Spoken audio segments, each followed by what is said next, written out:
Hello friends, कैसे हैं आप सब? बढ़िया? गुड। मैं भी एकदम बढ़िया। स्वागत है आपका आपके यूट्यूब चैनल दीपावली में। दोस्तों, किसी भी देश को चलाने के लिए उसके खुद के नियम और कायदे होते हैं जो देश के धर्म, विचारधारा, रहन सहन और जलवायु को देखकर बनाए जाते हैं, जिससे देश एक दिशा में प्रगति की तरफ अग्रसर होता है। दोस्तों, 26 जनवरी आ रही है और इसी दिन यानी 26 जनवरी 1950 को भारत का संविधान बनाया गया था।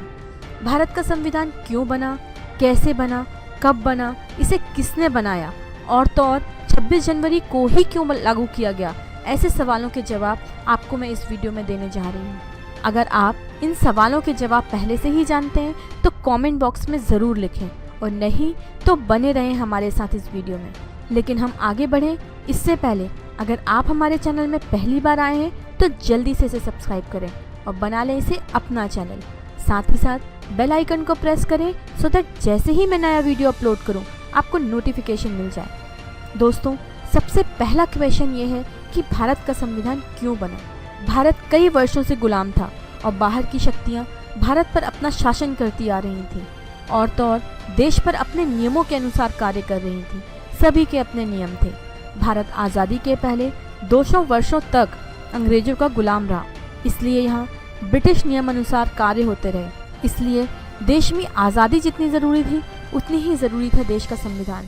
भारत हमेशा से एक बहुत आबादी वाला देश रहा है और इस आबादी को सही दिशा में आगे बढ़ाने के लिए देश के पास अपने नियमों, अधिकारों एवं कर्तव्यों की नियमावली होना बहुत ज़रूरी था। इसीलिए भारत का संविधान बना। दोस्तों, अब मैं आपको ये बता दूं कि किस तरह भारत संविधान की तरफ बढ़ा। सबसे पहले अंग्रेजी हुकूमत ने 1935 में भारतीयों के सामने एक नए एक्ट का ऐलान किया, जिसे भारतीय सरकार अधिनियम 1935 या गवर्नमेंट ऑफ इंडिया एक्ट भी कहा जाता है। इस कानून के कई नियम आज भी हमारे भारतीय संविधान में शामिल हैं, लेकिन यह कानून पूरी तरह से भारतीयों को कभी पसंद नहीं आया और भारत में काफ़ी द्वेष बढ़ गया।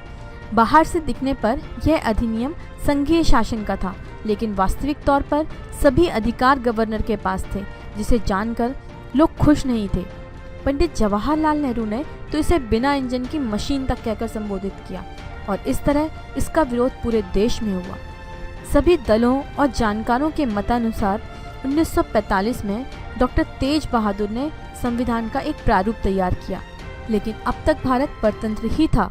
परंतु इस वक्त ब्रिटिश सरकार की द्वितीय विश्व युद्ध के कारण काफ़ी हालत ख़राब थी और इनफैक्ट देश में भी एक के बाद एक नए आंदोलन जैसे भारत छोड़ो आंदोलन, आज़ाद हिंद फौज का गठन होना, इन सबों ने ब्रिटिश हुकूमत को हिला कर रख दिया था। इनफैक्ट ब्रिटिश सरकार की अपने खुद के देश की स्थिति बहुत ख़राब थी, क्योंकि जो उनके वर्तमान प्रधानमंत्री चर्चिल थे उनकी हार हो चुकी थी और नए प्रधानमंत्री बन चुके थे। ऐसे में सत्ता में आते ही भारत पर अपना कब्जा छोड़ना इन्हें थोड़ा रास नहीं आ रहा था। इन्होंने अपनी फूट नीति को अपनाया और कांग्रेस और मुस्लिम लीग को अलग कर देश के विभाजन की योजना बनाई। ब्रिटिश के वर्तमान प्रधानमंत्री ने कैबिनेट के 3 मंत्रियों को भारत भेजा और अपनी बात सबके सामने रखी। इस मिशन को कैबिनेट मिशन कहा गया। अब मैं आपको बताती हूँ कि कैबिनेट मिशन था क्या। यह मिशन 1946 में भारत आया, जिसमें 3 मुख्य सदस्य भारत भेजे गए। इस मिशन का मुख्य उद्देश्य उन विकल्पों को तलाशना था जिसके जरिए भारत की सत्ता भारत के हाथों में सौंपी जा सके।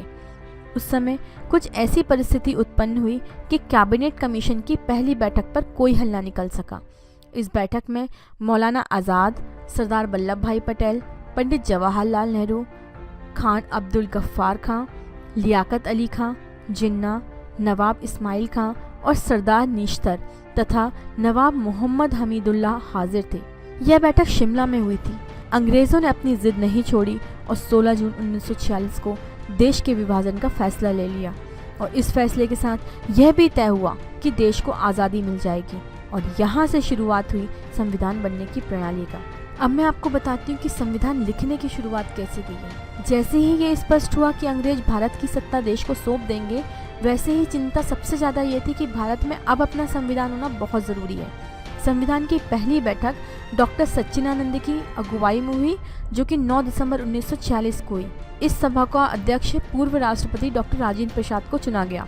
इसके बाद 13 दिसंबर 1946 को संविधान की एक रफ रूपरेखा तैयार की गई, जिसे पंडित जवाहरलाल नेहरू ने सबके सामने पढ़ा। इस संविधान में सबसे महत्वपूर्ण बात यह रखी गई कि अब देश में सभी राजाओं के शासन को समाप्त कर दिया जाएगा और भारत की प्रभुत्ता सबको स्वीकार करनी होगी।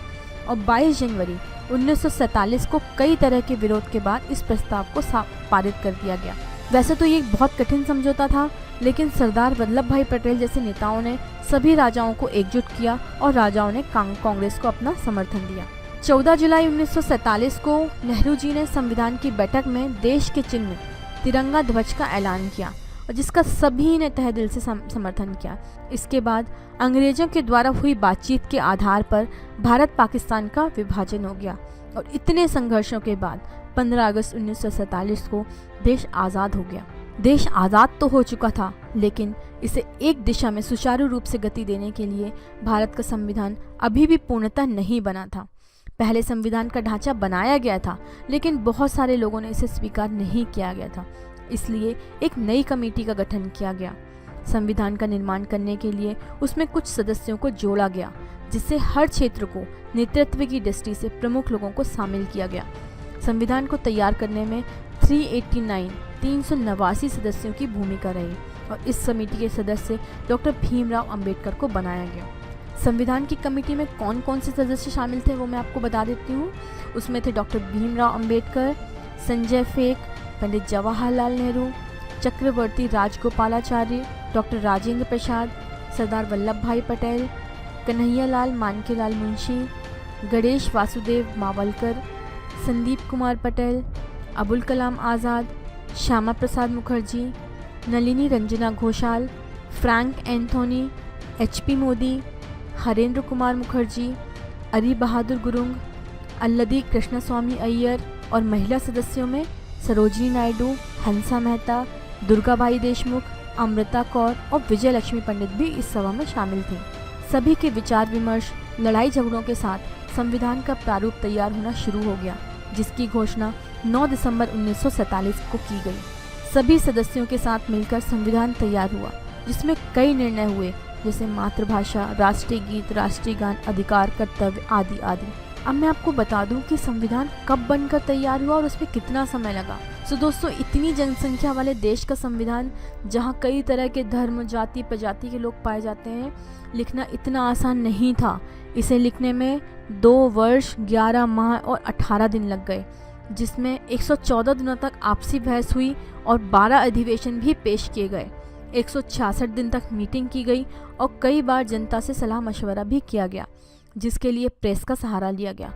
और इस तरह 284 सदस्यों के हस्ताक्षर के बाद हमारे देश का संविधान 24 जनवरी 1950 को तैयार हो गया और इसे 26 जनवरी 1950 को पूरे देश में लागू किया गया, जिसे हम गणतंत्र दिवस के रूप में प्रतिवर्ष मनाते हैं।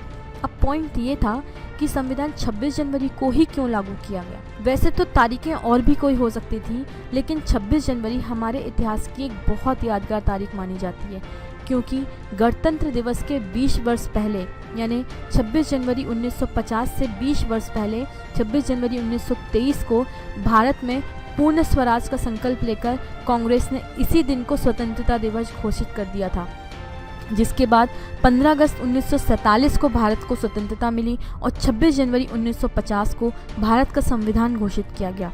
इस तरह 26 जनवरी का महत्व हमारे इतिहास में बहुत ज़्यादा अधिक है। आपको मैं भारत के संविधान का बहुत छोटा सा एक ब्रीफ देती हूँ कि भारत का संविधान 2016 तक 101 बार संशोधित किया जा चुका है।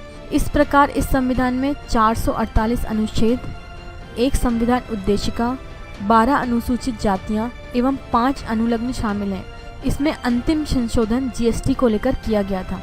दोस्तों, भारत का संविधान सबसे बड़ा लोकतंत्र का संविधान है, जिसकी विश्व में अपनी एक पहचान है। वैसे तो संविधान ब्रिटिश संविधान से प्रभावित है, लेकिन समय समय पर भारतवासियों के अनुसार इसमें संशोधन किए जाते रहे हैं। सो दोस्तों, इस तरह उतार चढ़ाव के साथ भारत का संविधान बना। मुझे उम्मीद है मैं आपको इस बारे में सारी जानकारी देने में सफल रही हुई हूँ। अगर हाँ, तो इस वीडियो को प्लीज़ लाइक करें और ये एक बहुत इम्पॉर्टेंट वीडियो है, तो इसे ज़्यादा से ज़्यादा लोगों के साथ शेयर करें। जय हिंद, जय भारत।